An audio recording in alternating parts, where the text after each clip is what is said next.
Hello, and thank you for joining us again for Hidden Treasure Bible Study. I'm Pastor Steve Meyer. This is Dr. Sam Gipp. He is an evangelist. He's with me today instead of Brother Dan, as you can tell.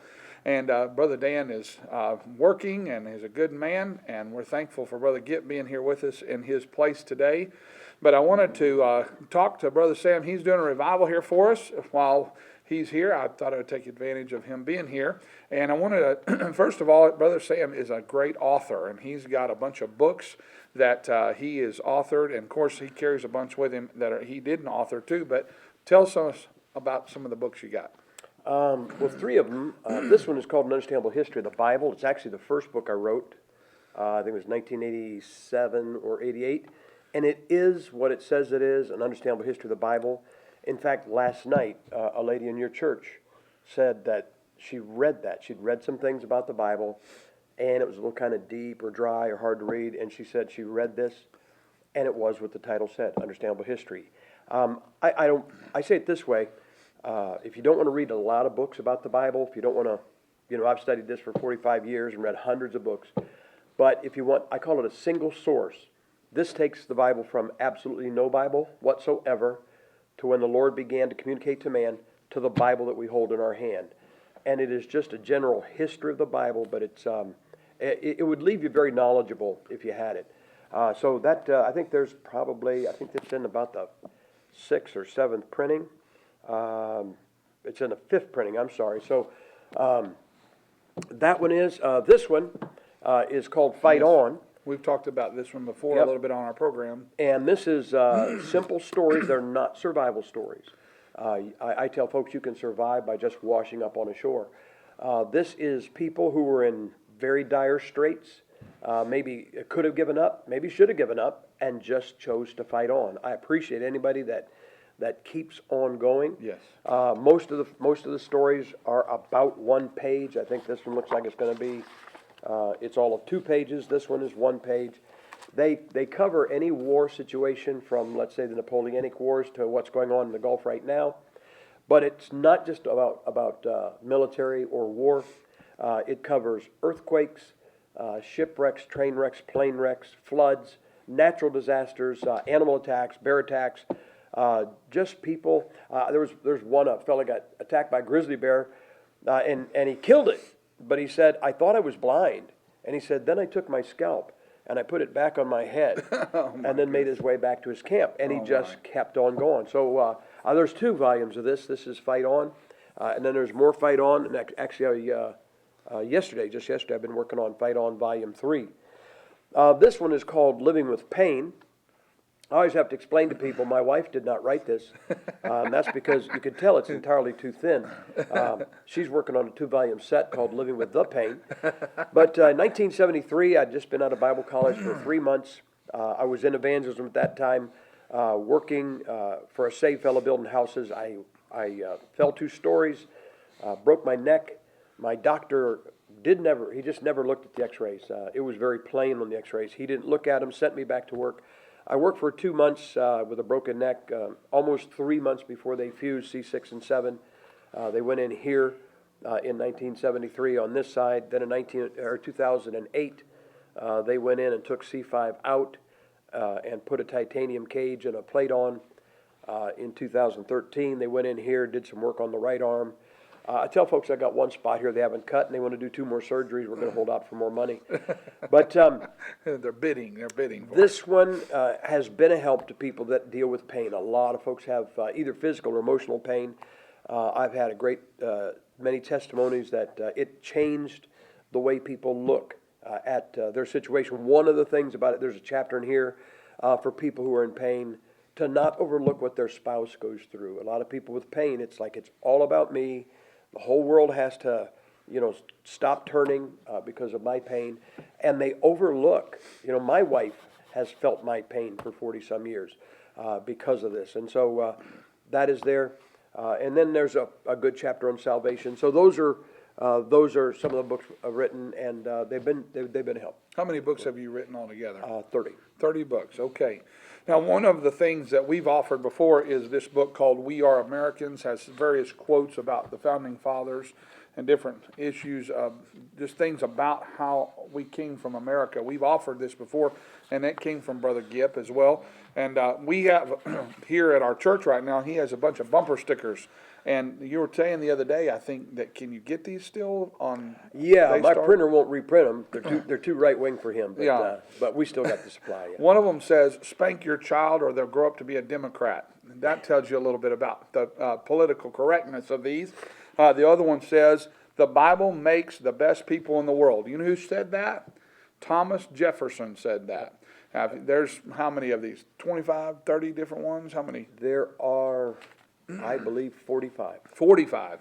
And there's just different ones. This is all from Brother Gipp's work here. And also, is this on Daystar Publishing? Yeah, I was going to say I have a company called Daystar Publishing. If you go online, Daystar Publishing. There's a Daystar Ministries we are not associated with, a television ministry, but there is DaystarPublishing.com.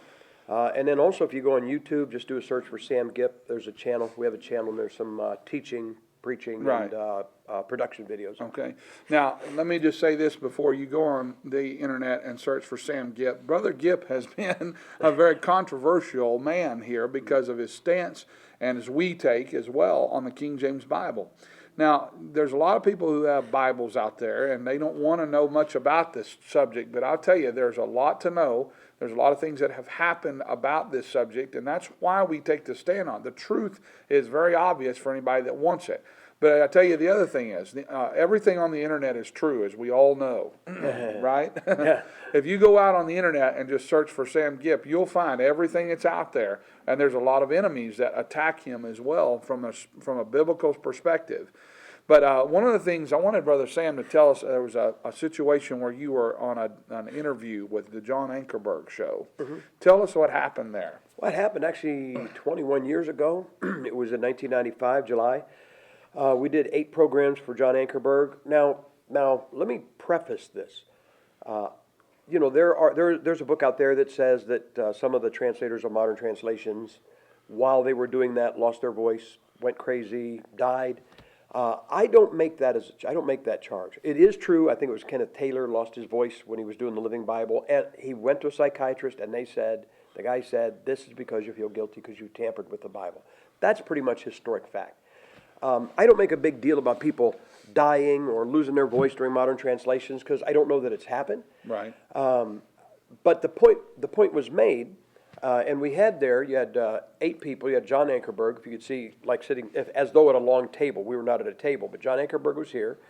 And down the right side was Kenneth Barker, head of the NIV committee, James White from, I think, Phoenix.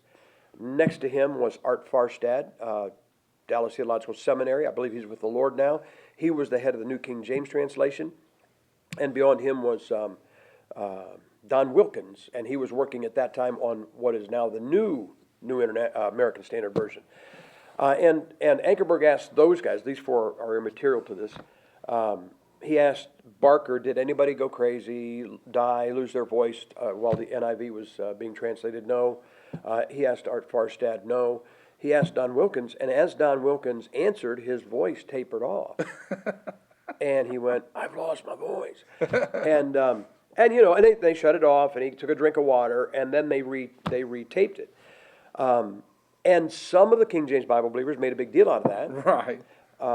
Look, it was Chattanooga. It was July. I remember it was a heat wave. It was 95 degrees outside. We were 8 hours under television lights. Right. But they made a big deal about the fact that he lost his voice. Well, then on the other side, Ankerberg and Company came out and said, well, he never lost his voice. Right. But he did. He did. In Yeah. fact, he's the one that did it. He said it. He said, "I've lost my voice." So, you know, I didn't say he did it. He did it. Right. But it was just a matter of he took a drink of water. He's fine. Right. He did, again, later go raspy. But, you know, I have a problem with my vocal cords from Right. these surgeries. And, Sure. I don't make a big thing about them. But, yes, he lost his voice. And whether they deny it or not, doesn't matter. He did. It happened on television there. Now, Brother Gipp has been a missionary to some degree, an evangelist across the world, across the country. And, he's been doing this for what, 30 years, evangelistic work? Yeah, preaching for 45 and evangelism for 30. And he's seen a lot of stuff. And one of the reasons why this was kind of an interesting interview to me is even this last Sunday in our newspaper here in town. This is from the Enid News and Eagle, and I'm not sure what page it is. Let's see here if I can turn it up the right way. This was on page A4 at the bottom. There is an article that says painful historic political fault lines emerge in American evangelicalism. Now, you know that I've made some thought statements about this if you watched our program. The word evangelical does not describe Bible believer. Evangelical has described a lot of things, but this article is about a big fight that's going on, especially amongst the Christians, or quote-unquote Christians, regarding the political work that's going on right now with Ted Cruz and Donald Trump and Hillary Clinton, different ones in the presidential race going on. And there was an interview with a fellow at the Wesleyan University, and he made this statement. He said, quote, "Anyone who has argued the merits of a government takeover of banks, student loans, the auto industry, and health care is not on my side. Anyone who has been on the cover of Playboy and proud of it, who brags of his sexual history with multiple women, and who owns strip clubs in his casinos is not on my side. Anyone who ignores the separation of powers and boasts of making the executive branch even more imperial is not on my side." Now, that's his attitude was, no, Donald Trump's not going to come talk at our university. But he took fire from the Donald Trump crowd. He took fire different ways. But here's the thing that's going on. They're seeing the evangelical bowl of Christians, so to speak, is being split down the middle. And I wanted to ask Brother Gipp this regarding this article and regarding just the idea across America. What is the state of Christianity? What are you seeing? Even in Bible-believing churches, What are you seeing? Well, I see this, but this is looking, he's taking and calling evangelicals, he would probably throw us in there, Bible Right. believers, and he's missing the big picture. The big picture is that this is true across the country and around the world. The Bible talks about the last days, they'll not Right. endure sound doctrine. There's a spirit Right. where people don't endure sound doctrine. I'll give you an example. The first 5 years out of Bible college, I was in evangelism then, 73 to 78. And if I asked 10 pastors, what's the big problem you have? I'd get about 8 answers. I would get, the last guy left the church in debt, the economy, the local economy's down, there's more churches in town for people to go to, whatever. And maybe 2 of those guys would say the same thing, but I'd get about 8 different answers. Today, if I asked 10 pastors, they would say this: I can get people saved, but I can't get them in church, and I can't get my people to do what they should. Now, probably 10, 15 years ago, and that's how long this has been going on. About 10 or 15 years ago, I was in Australia talking to an Australian pastor, King James Bible-believing pastor. And I said, "What problems do you have?" And he said, "Well, Australia's a different country. Our culture is a different culture. Our problems would be different than they are in America." I said, "Yeah, they would. What are they?" He said, "Well, I only have 2 problems. I can get people saved, but I can't get them into church. And I can't get his exact words, and I can't get my people to do what they should." Right. And that's when I realized there's a spirit around the world. All right? Now, set that aside, but the concept of being a spirit around the world. It may seem like this is not connected, but Americans have been taught we are not split. We are not broken. We are splintered. Right. Nationally and worldwide. I went into, and again, you may not think this relates, but it's the spirit. Everybody's been taught that they are important. I got the T-shirt, it's all about me. I was in a grocery store, and I challenge the folks watching. Go into a grocery store, go to the soft drinks, count how many different kinds of just Coca-Cola. I stood in a grocery store one time, and there were 24 different kinds of Coca-Cola, Right. not soft drinks. I went to the pharmacy side. There were about 12 different kinds of Crest toothpaste. So you could have 7 people in a family all drinking Coke and nobody drinking the same thing. Everything is designer. I have to have my kind of Coke. I have to have my toothpaste, to have my kind of coffee. Right. Well, that is a spirit that permeates our world Yeah. and our country. So all this is kind of just the residual. This is just a small segment of the Right. major problem. The oldest military strategy in history is divide and conquer. Right. And the United States are really no longer united any more than the people are around the world. Therefore, everybody, if you found people that were behind Donald Trump, if you found people behind Ted Cruz, even the ones behind Hillary and Sanders, I will guarantee you they would disagree on some minor point and not fellowship. Right. Because there is a spirit, a schismatic spirit, a spirit of I am going to be separated from everybody. Nobody is as right as I am. I've got it down right. And that spirit is around the world. It is across our country. That is just a small example of it. Right. And so the political arena, it's showing up very prominently. But I'm going to tell you, our country right now it was indeed founded on the Bible. You know that. Right. The only thing holding our country together is the residual Christianity. Right. As a nation, we've turned away from God. We've turned away from the Bible. But there is still that leftover residual Christianity that is keeping a bunch of people who are very different from killing each other. Right.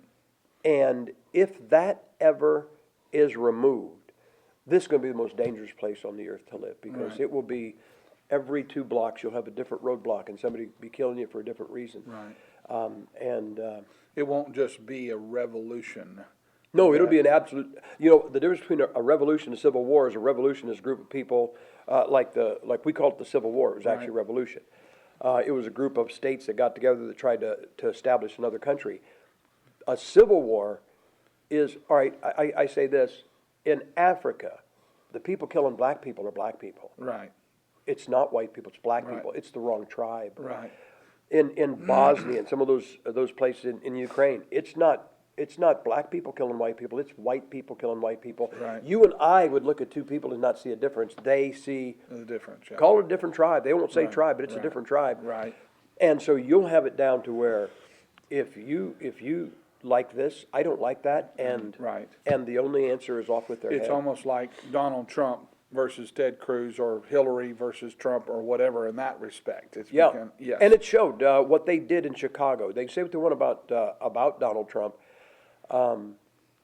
Bernie Sanders, if Donald Trump or Ted Cruz's followers had showed up at a Bernie Sanders or Hillary speaking engagement and physically tried to stop it, of course the news media would have been on their doorstep. Trump, Right. why are your people doing this? Cruz, Right. why are your people doing this? Right. But let's face it, the news media is the propaganda arm of the That Democratic is Party. exactly right. And so it's kind of like getting mugged and then them saying to the guy that got mugged, you caused this. Right. Because you walked down the street and you had Yeah. money in your pocket. But that hatred, liberals hate free speech. Right. And nothing shows it more than that. The fact that free speech is not found on our colleges. They only trumpeted free speech when it gave them the opportunity to burn the flag and promote Right. communism Right. And atheism. But the fact is that no one hates free speech like liberals. Our Constitution was designed, our founders were so wise that they wrote a document 200 and some years ago that was designed to protect us Right. from the people who are running our colleges and Right. running the news media. And it was they are, the First Amendment. That Yeah. was the first thing Yep. they were concerned about. That's Yep. right. Yep. Now, as far as the evangelicalism or Christians in general, what do you describe Christianity today like? I mean, yes, there is this residual group. Okay, that's the old-time Christian, the old-time Bible believer. But there is definitely a difference between the old-time Bible believer and the new Christianity that has come about through today. Absolutely. Now, I'm not talking just about, I'm talking about people who do love the Lord. But there is there's just like the attitude is different. The people that founded our country and the old-time Christians, they're a different breed of people than what you see in churches today. Right. What is that? There has been a transition in the last 50 years from the foundation of this country. Because this country was founded on the Bible, it used to be that whether you were liberal, conservative, Democratic, or Republican, if you violated the Bible, you got in trouble. Right. If you committed adultery, if you did something that was immoral, you were in trouble. In the last 50 years, I say it this way, the Bible has been the conscience of our country. All right, that it is no longer the conscience of our country. Right. And preachers preached the Bible, Right. and conviction came, and people saw, I violated the Bible, I need to line up with the Bible. Right. The preachers today in America are the news media. Right. The people sitting behind the camera, see them, the talking heads, whatever you want to call them. They are the preachers, and the news media and television has become the foundation. Today, people don't care if they violate the Bible, but they don't want to make the news media mad. They don't want to say Right. something contrary to their message. Right. And so they have preached a value system. You get your values and your morals from your God. Right. We get ours, and our country got them from here, the Right. Bible. Right. Now they get them from their television. Right. Consequently, the major change for Christianity, evangelicalism, whatever you want to call it, in the past, the world that was without Christ, they believed they were here to enjoy life. Well, you're here only one time. Right. Enjoy it the best you can. Yes. Everybody had to have their little. Nobody even believed in a bucket list until somebody made a movie about it. Right. But you got to go enjoy this. You've got to taste this. You've got to see this. And while the world was there in the 50s and 60s, even 70s, Christianity at that same time said, we are here to glorify God. Right. We are not here to enjoy Yes. life. We hope to enjoy life. And who could not enjoy life in Right. America? Right. But Christians believe they were here to glorify God. Right. Thou art worthy, O Lord, to receive glory and honor and power, for thou hast created all things, and for thy pleasure Right. they are and were created. Revelation Right. 4:11. So you had two different value systems. The world thought they were here, I'm here to enjoy life the best I can. So it was party or travel or whatever. It wasn't all sin. Right. It was just enjoy life. Make the world one big trip to Disney World. Right. On the other side, it was, okay, enjoy where you live, but we are here to glorify God. Right. Now through the preaching of those preachers, the talking heads, the Right. television, even Christians believe they're here to enjoy life. Right. And they think because some of them are not going to engage in booze and sex and dope and what the world chases, they think they have a different value Right. system and a different goal, but they don't. Right. They think they're here to enjoy life. And they even think they've got an advantage over the world because God's going to see to it. I'm a Christian. God's going to see to it That he that I blesses enjoy me. life. Yeah, that's right. And so every morning, I say Revelation 4:11 basically says that we were put here to put a smile on the face of our God. That's right. And instead of getting up every morning and saying, what can I do today to put a smile on your face? Even Christians get up and say, hey, here's what you can do. To put a If Christians smile would on face. listen to their prayers, Right. they can go for an hour, but it condenses to this. Hey, God, here's what you can do to put a smile on my face. Right. And they think they're here to enjoy life, and that's it. And I think, that has contributed to a lot of people being very frustrated at God, frustrated with church, and bitter, because when life doesn't turn out the way they want it to, whenever, mama gets cancer, or daddy dies, or a child is in the hospital, or they lose their job, they look at God and say, why didn't you do this for me? Right. Well, this purpose-driven church Right. has altered everything. Right. It used to be that the church was for God. When I got saved 45 years ago, I was long-haired, drunken, hippie. When I got saved, I cut my hair, I changed my clothes. You came to church and found out what you had to change Right. to please God. That's right. The purpose-driven, the church is not for God, it's for man. Right. What do you want us to do? Oh, you want rock music? We'll do rock music. You want Yeah. to drink? We'll drink. Right. God is not even in the Yep. parking lot. I agree. And so that's what's changed in Christianity. It's all about me. You know what I've seen in 30 years? You talk about books. I've written 2 Bible commentaries. No one buys Bible commentaries anymore. Right. 30 years ago, it was, I love the Bible. I'm just going to read about it. Right. Now, that's not any different than somebody saying, I love cars, and I'm going to read about them. I love Right. hunting or sewing or Right. cooking. I'm going to read about it. Right. Now, everything that even in our churches, they say, what will this do for me? Right.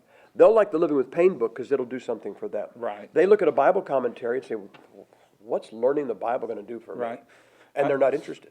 I think some of the churches and some of the people, or some of the pastors, have said, and this is contributing to this evangelical movement, is let's get away from the Bible or what divides us, and that is doctrine. And folks, that's the first purpose of Scripture. Yes. Is Yes. all Scripture is given by inspiration of God, is profitable for doctrine. Let's get away from doctrine because doctrine divides, and that's what they say. So we're just going to get around the same things we agree on. But the problem is Jesus Christ does not bring people together. He brings people that are looking for truth together, but people that don't have any use for God, don't want the truth, he pulls them apart. Yes. It puts a division between lost and who's saved. And if you love the Word of God, it will definitely set your mind in a direction that goes contrary to the world. And what evangelicalism has done is try to mesh the two together.